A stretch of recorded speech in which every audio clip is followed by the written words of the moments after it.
Hello students, আজ class 8-এর first unit এক্সামের জন্য কিছু গুরুত্বপূর্ণ প্রশ্ন এনেছি।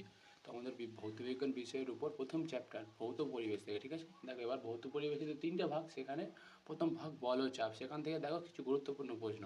প্রথম প্রশ্ন দেখো, ঘনত্বের এসআই একক কি? ঘনত্বের এসআই একক হলো কিলোগ্রাম প্রতি ঘনমিটার, আর প্রতীক হলো কেজি বাই এম কিউ, ঠিক আছে? 2, চাপের এসআই একক কি? পাস্কাল। ঠিক আছে? কোন শর্তে বস্তুটি ভাসবে? বস্তুর ঘনত্ব তরলের ঘনত্বের চেয়ে কম বা সমান হলে বস্তুটি ভাসে।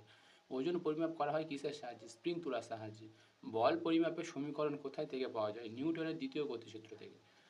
তাহলে চাপ, ঘাত ও ক্ষেত্রফল সমীকরণটি লেখো। পি সমান সমান এফ বাই এ। তরলের চাপ কিভাবে ক্রিয়া করে? সব দিকে সমানভাবে ক্রিয়া করে। প্লবতার একক কি? নিউটন। অভিকর্ষ বল কি? বস্তুর উপর যে বলের প্রভাব ত্বরণ হয় সেটাই হলো অভিকর্ষ বল। 10 থেকে প্রশ্ন, প্লবতা কি? প্লবতা হলো তরলের দ্বারা কোনো বস্তুর উপর দেওয়া ঊর্ধ্বমুখী বল। 11 থেকে প্রশ্ন থাকো, টরিসেলের পরীক্ষায় ব্যবহৃত নলের দৈর্ঘ্য কত? প্রায় 1 মিটার। 12 থেকে থাকো, এসআই পদ্ধতিতে বলের একক কি? নিউটন। 13 থেকে প্রশ্ন থাকো, এফ সমান সমান এম ইন্টু এ সম্পর্কের মানে কি? এফ সমান সমান এম ইন্টু এ সম্পর্কের মানে হলো বল সমান হয় ভর ও ত্বরণের গুণফলে। 14 থেকে প্রশ্ন দেখো, বল পরিমাপের সূত্র কি? ভর গুণ ত্বরণ। তারপরের প্রশ্ন দেখো, 15 দাগের, প্লবতা বস্তুকে কোন দিকে ঠেলে দেয়? উপর দিকে। 16 দাগের প্রশ্ন দেখো, ভূপৃষ্ঠে বায়ুর চাপ কত জল স্তম্ভের চাপের সমান? 3 মিটার জল স্তম্ভের চাপের সমান। 77 দাগের প্রশ্ন দেখো, বল মাপার জন্য কোন রাশির প্রয়োজন? ত্বরণের প্রয়োজন। 18 দাগের প্রশ্ন দেখো, অভিকর্ষ ত্বরণের এসআই একক মান কত? 9.8 মিটার পার সেকেন্ড স্কোয়ার। 19 দাগের প্রশ্ন দেখো, স্প্রিংয়ের উপর নিম্নমুখী বল কত হবে যদি কোনো ওজন না থাকে? 0 হবে।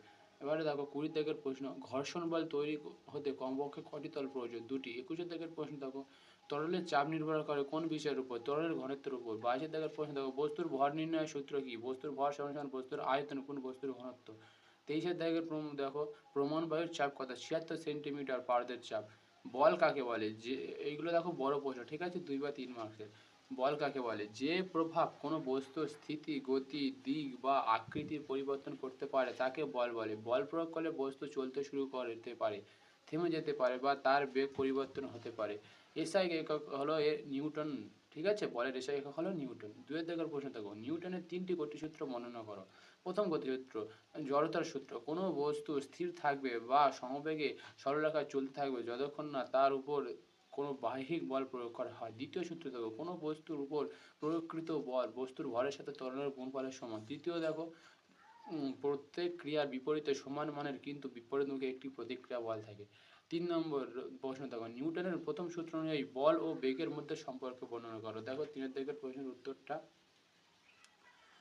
দেখে নাও। নিউটনের প্রথম সূত্র অনুযায়ী যদি কোনো বস্তুর উপর নেট বাহ্যিক বল শূন্য হয় তবে বস্তুর বেগ অপরিবর্তিত থাকে, অর্থাৎ বল না থাকলে বেগ পরিবর্তন হয় না। বেগ পরিবর্তনের জন্য অবশ্যই বাহ্যিক বল প্রয়োজন হয়। তারপরের প্রশ্ন দেখো, নিউটনের দ্বিতীয় সূত্র অনুযায়ী বলের মান ও ত্বরণের মধ্যে সম্পর্ক বর্ণনা করো। নিউটনের দ্বিতীয় সূত্র অনুযায়ী কোনো বস্তুর উপর প্রয়োগকৃত বলের মান বস্তুর ত্বরণের সাথে সমানুপাতিক। ভর ধ্রুব থাকলে বল যত বেশি হবে ত্বরণ তত বেশি হবে গাণিতিকভাবে, ঠিক আছে? পরের প্রশ্ন দেখো, ক্রিয়াশীল বল ও প্রতিক্রিয়া বল কাকে বলে? উদাহরণ সহ বর্ণনা করো। যে বল কোনো বস্তু অন্য বস্তুর উপর প্রয়োগ করে তাকে ক্রিয়াশীল বল বলে, এবং তার বিপরীতে যে সমান মানের বিপরীতমুখী বল উৎপন্ন হয় তাকে প্রতিক্রিয়া বল বলে। এই দুটি বল একই সঙ্গে কিন্তু ভিন্ন ভিন্ন বস্তুর উপর কাজ করে। উদাহরণ, একজন ব্যক্তি দেয়ালকে ধাক্কা দিলে দেয়ালের উপর প্রয়োগকৃত বল সমান সমান ক্রিয়া বল, আর দেয়াল থেকে ব্যক্তির উপর প্রয়োগকৃত বল সমান সমান প্রতিক্রিয়া বল। এবার দেখো 6 দাগের প্রশ্ন, 1 নিউটন বল কাকে বলে? নিউটনের দ্বিতীয় গতিসূত্র অনুযায়ী বলের মান বস্তুর ভর ও ত্বরণের গুণফলের সমান। যে বল কোনো 1 কেজি ভরের বস্তুকে 1 মিটার পার সেকেন্ড স্কোয়ার ত্বরণ প্রদান করতে সক্ষম তাকে 1 নিউটন বল বলে।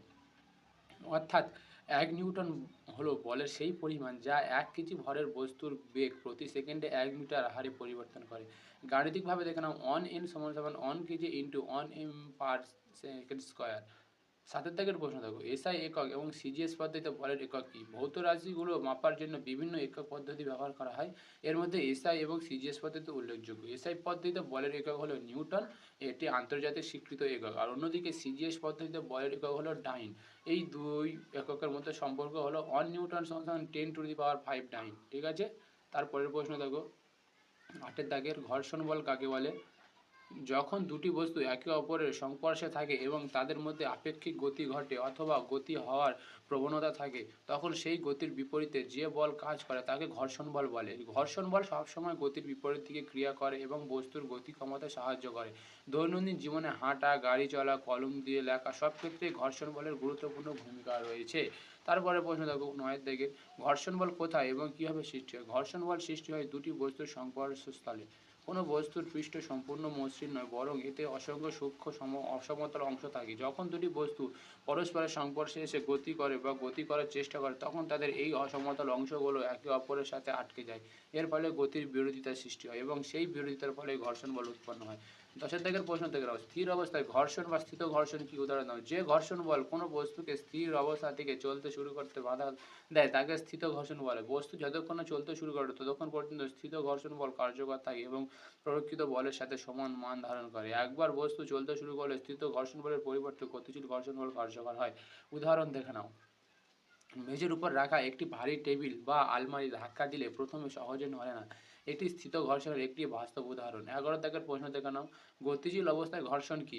যখন কোনো বস্তু অন্য একটি বস্তুর উপর দিয়ে চলমান অবস্থায় সরে যায়, তখন তাদের সংস্পর্শস্থলে যে ঘর্ষণ বল ক্রিয়া করে তাকে গতিশীল ঘর্ষণ বল বলে। এই ঘর্ষণ বল বস্তু চলা শুরু করার পর কাজ করে এবং সবসময় গতির বিপরীত দিকে ক্রিয়া করে। গতিশীল ঘর্ষণের মান সাধারণত স্থিত ঘর্ষণের চেয়ে কম হয়। উদাহরণস্বরূপ, মেঝের উপর দিয়ে একটি বাক্স টেনে নিয়ে গেলে যে ঘর্ষণ অনুভূত হয় তা হলো গতিশীল ঘর্ষণ। এবার দেখো 12 দাগের প্রশ্ন, স্থিত ঘর্ষণ এবং গতিশীল ঘর্ষণের মধ্যে কার মান সব থেকে বেশি এবং কেন? স্থিত ঘর্ষণ এবং গতিশীল ঘর্ষণের মধ্যে স্থিত ঘর্ষণের মান সবচেয়ে বেশি। এর কারণ হলো, কোনো বস্তু স্থির অবস্থায় থাকলে তার সংস্পর্শে থাকা পৃষ্ঠ গোলার অসমতল অংশ এক অপরের সাথে মিশে শক্তভাবে আটকে থাকে।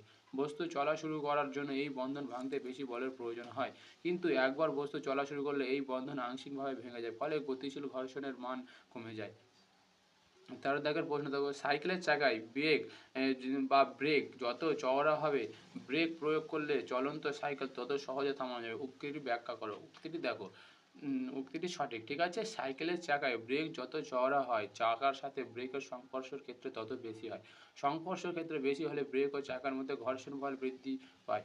ঘর্ষণ বল যত বৃদ্ধি হবে, চলন্ত চাকার গতির বিরোধিতা তত বেশি হবে, ফলে কম সময়ে ও কম দূরত্বে সাইকেল থামানো সম্ভব হয়।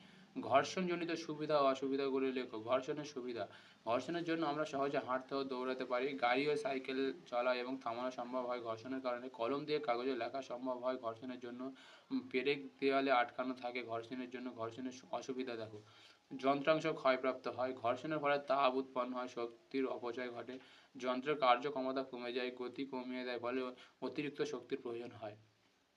15 দাগের প্রশ্ন, ঘনত্ব কাকে বলে? ঘনত্বের সিজিএস এবং এসআই একক লেখো।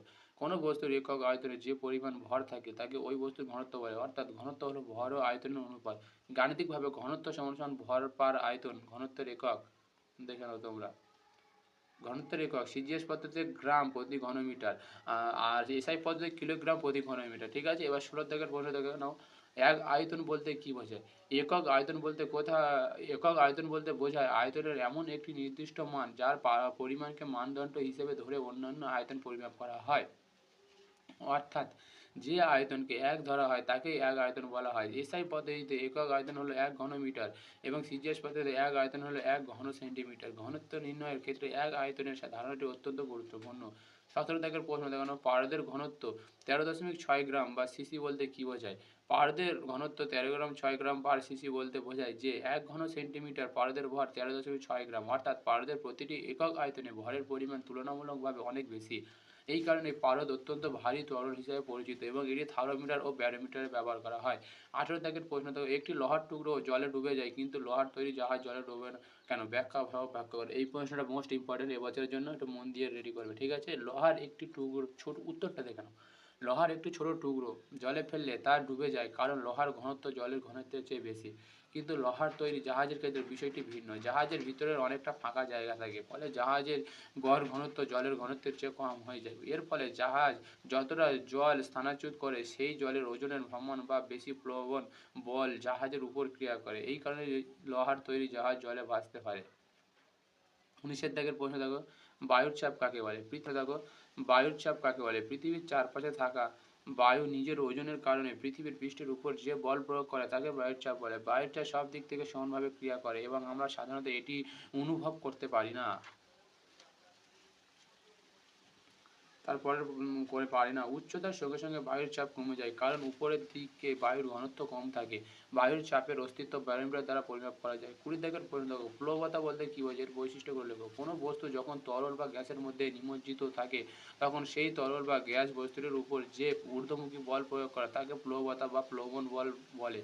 এই বলের কারণে বস্তু তরলে ডুবে না গিয়ে ভাসতে পারে বা হালকা অনুভূতি হয়। প্লবতের বৈশিষ্ট্য, প্লবন বল সর্বদা ঊর্ধ্বমুখী হয়। প্লবন বলের মান বস্তু দ্বারা স্থানচ্যুত তরলের ওজনের সমান। তরলের ঘনত্ব যত বেশি হবে প্লবন বল তত বেশি হবে। প্লবতার কারণে জাহাজ জলে ভাসে এবং সাবমেরিন ডুবে বা ভাসতে পারে। 21, ভাসন এবং নিমজ্জন বলতে কি বোঝায়, এর শর্তসমূহ লেখো। ভাসন, যখন কোনো বস্তু তরলের উপরিভাগে অবস্থান করে এবং সম্পূর্ণ ডুবে না যায় তখন তাকে ভাসন বলে। ভাসমান অবস্থায় বস্তুটির উপর ক্রিয়াশীল প্লবন বল বস্তুর ওজনের সমান হয়। নিমজ্জন, যখন কোনো বস্তু তরলের মধ্যে সম্পূর্ণ ডুবে যায় এবং তলায় চলে যায় তখন তাকে নিমজ্জন বলে। ভাসন ও নিমজ্জনের শর্তসমূহ, যদি বস্তুর ঘনত্ব তরলের ঘনত্বের চেয়ে কম হয় তবে বস্তু ভাসবে। যদি বস্তুর ঘনত্ব তরলের ঘনত্বের চেয়ে বেশি হয় তবে বস্তু ডুবে যাবে। যদি বস্তুর ওজন প্লবন বলের চেয়ে বেশি হয় তবে বস্তু নিমজ্জিত হবে। যদি বস্তুর ওজন বলের সমান হয় তবে বস্তু ভাসমান অবস্থায় থাকবে। 22 দাগের প্রশ্ন দেখো, অবাধে পতনশীল বস্তুর ক্ষেত্রে আর্কিমিডিসের নীতি প্রযোজ্য হয় না কেন? আর্কিমিডিসের নীতি কেবলমাত্র তখনই প্রযোজ্য হয় যখন কোনো বস্তু তরল বা গ্যাসের মধ্যে নিমজ্জিত অবস্থায় স্থির বা সমবেগে থাকে, কিন্তু অবাধে পতনশীল বস্তুর ক্ষেত্রে বস্তুটি কেবল মাধ্যাকর্ষণ বলের প্রভাবে নিচের দিকে পড়তে থাকে এবং কোনো তরলের মধ্যে স্থিরভাবে নিমজ্জিত থাকে না। এক্ষেত্রে বস্তুর দ্বারা কোনো নির্দিষ্ট পরিমাণ তরল স্থানাচ্যুত হয় না, তাই অবাধে পতনশীল বস্তুর ক্ষেত্রে আর্কিমিডিসের নীতি প্রযোজ্য হয় না।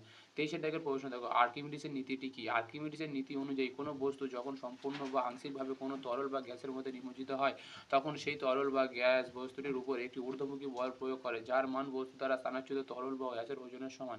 এই নীতির সাহায্যে ভাসন, নিমজ্জন ও ঘনত্ব নির্ণয় করা যায়। 24 দাগের প্রশ্ন, লাইফ বেল্ট কি এবং এটি কেন ব্যবহার করা হয়? লাইফ বেল্ট হলো একটি হালকা ও ফাঁপা বস্তু যা সাধারণত কর্ক, ফোম ও হালকা প্লাস্টিক দিয়ে তৈরি। এটি জলের উপর ভাসতে সক্ষম। জলে ডুবে যাওয়ার সময় মানুষের শরীরে লাইফ বেল্ট পরালে শরীরের গড় ঘনত্ব কমে যায়, ফলে শরীরের উপর প্লবন বল বৃদ্ধি পায় এবং মানুষ সহজে জলে ভাসতে পারে। এই কারণে সাঁতার কাটা বা নৌযাত্রার সময় লাইফ বেল্ট ব্যবহার করা হয়। 25 দাগের প্রশ্ন দেখো, বল ও চাপের মধ্যে দুটি পার্থক্য লেখো। বল হলো ঠেলা বা টান, বলের একক নিউটন বা ঠিক আছে। আর চাপ দেখো, একক ক্ষেত্রফলের উপর প্রয়োগকৃত বলকে চাপ বলে আর চাপের একক হলো পাস্কাল। একটি ছোট 26 দাগের প্রশ্ন, একটি ছোট পেরেক জলে ডুবে যায় কিন্তু পেরেকের থেকে অনেক ভারী একটি স্টিলের বাটি জলে ফেললে ডুবে না কেন? ব্যাখ্যা করো। এই প্রশ্নটা মোস্ট ইম্পর্টেন্ট, এবছরের জন্য রেডি করবে তোমরা, ঠিক আছে।